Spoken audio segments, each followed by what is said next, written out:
आता सरकारची तिजोरी साफ झालेली आहे, त्यामुळं अर्थमंत्री प्रत्येक प्रस्तावाला नाही म्हणण्याच्या पेक्षा दुसरं काही करू शकत नाहीत. त्यामुळे सर्व मंत्री अर्थ खात्यावर आणि अर्थमंत्र्यांच्याशी आता टोकाची भूमिका घेऊन भांडण करत आहेत. हे चित्र प्रत्येक आठवड्याच्या कॅबिनेटमध्ये आपल्यासमोर येईल. नाही, मला महाराष्ट्रात भारतीय जनता पक्षाची जबाबदारी ज्या नेतृत्वावर आहे त्या देवेंद्र फडणवीस आणि बावनकुळे यांच्यावरचा दिल्लीच्या पक्षश्रेष्ठींचा विश्वास कमी असल्यामुळं प्रत्येक रिजन वाईज असे बैठका घेऊन त्या कार्यकर्त्यांशी संवाद साधण्याचा प्रयत्न दिल्लीतले श्रेष्ठी करायला लागत आहेत. हा देवेंद्र फडणवीस आणि बावनकुळे यांना एक सिग्नल आहे असं मला वाटतं. टोकाचं प्रायश्चित्त व्हायला पाहिजे, त्याला फाशी व्हायला पाहिजे, यामध्ये कुणाचंही दुमत नाही. प्रश्न एक आहे की अक्षय शिंदेने जे कृत्य केलं, ज्या संस्थेत केलं, त्या संस्थेचे पदाधिकारी आणि संस्था चालक यांनी हे प्रकरण दाबण्याचा प्रयत्न का केला? त्यांना कोणाला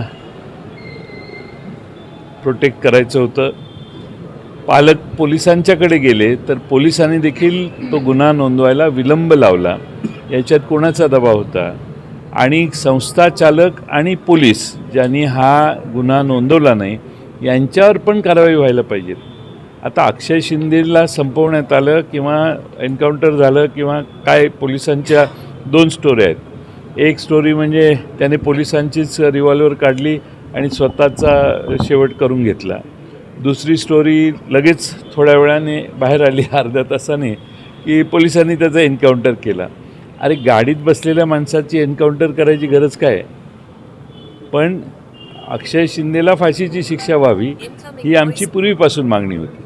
आम्ही अक्षय शिंदेचं कुठंही समर्थन करत नाही.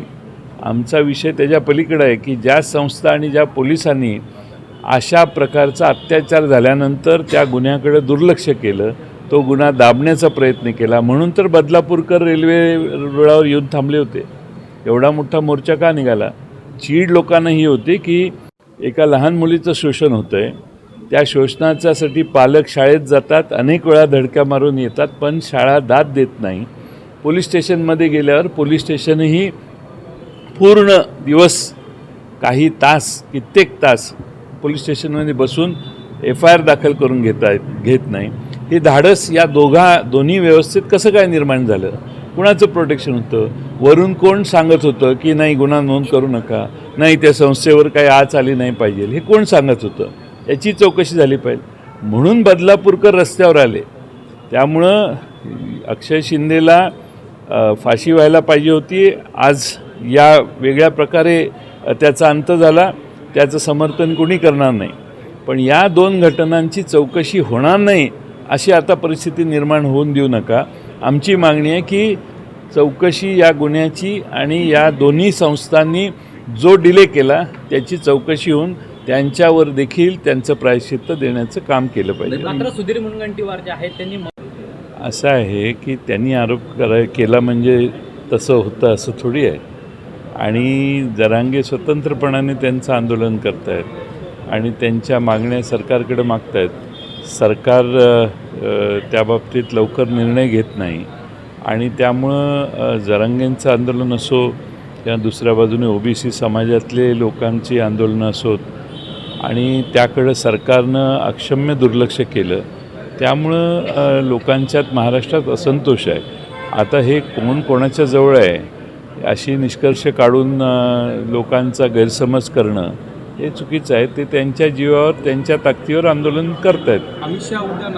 सटाण्याच्या सभेमध्ये आम्हाला अस्मिताचे पालक भेटले, जिचं आत्महत्या इथल्या नाशिक शहरातल्या कॉलेजमध्ये, हॉस्टेलमध्ये झालेली आढळली.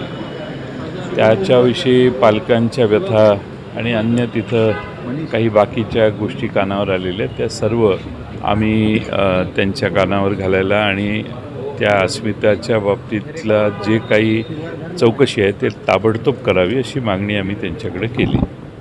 साहेब प्रकाश नाही, ते आता आमची चर्चा झालेली आहे, अजून एक राऊंड होईल आणि फायनल होईल. मालवण येथे महाराष्ट्र पुतळा की पोलिसांनीच त्याला गोळ्या घातल्या.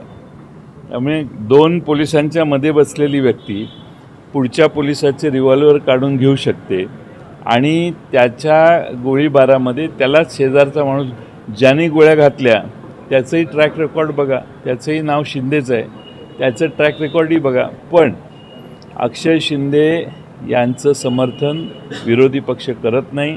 त्याला फाशीची शिक्षा व्हायला पाहिजे अशी तेव्हाही आमची मागणी होती, कालपर्यंत होती, आता त्याचा अंत झाला आहे. पण त्या नावाखाली हे दुसरे 2 घटक जे आहेत, पोलीस ज्यांची जबाबदारी होती FIR दाखल करून घ्यायची आणि जी संस्था चालक आहेत त्यांच्यावर तर कारवाई करावीच लागेल. शिवस्वराज्य यात्रेचा हा जवळपास 3रा टप्पा चालू आहे आणि प्रचंड प्रतिसाद खानदेशातल्या बहुतेक सगळ्या ठिकाणी आम्हाला मिळालेला आहे. डॉक्टर अमोल कोल्हे, मी आणि आमचे सगळे पक्षाचे पदाधिकारी हे ज्या ज्या ठिकाणी जातो तिथं उत्तम प्रतिसाद जनता देते. NCN न्यूजसाठी प्रतिनिधी रोहन दानी, नाशिक.